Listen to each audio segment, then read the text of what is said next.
birds had fell before and they came, but I think we had a snake in our office one time. They were like, "We're not coming." And I was like, "Oh gosh."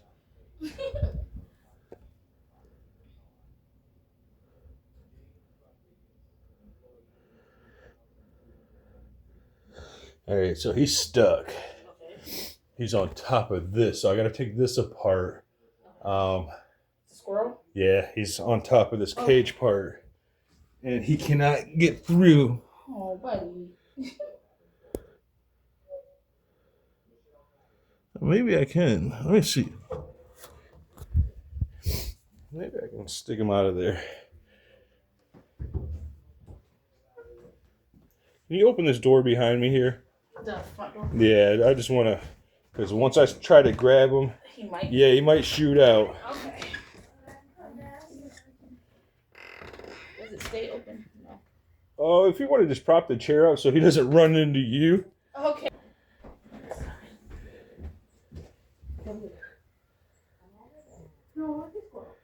Yep, squirrel in the chimney. No.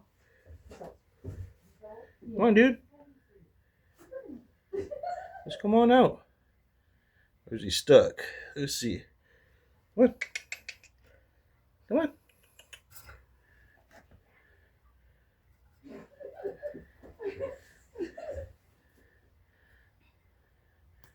All right, we're about to get some action, okay?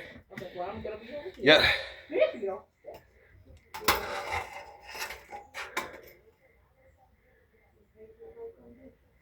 I'll protect you.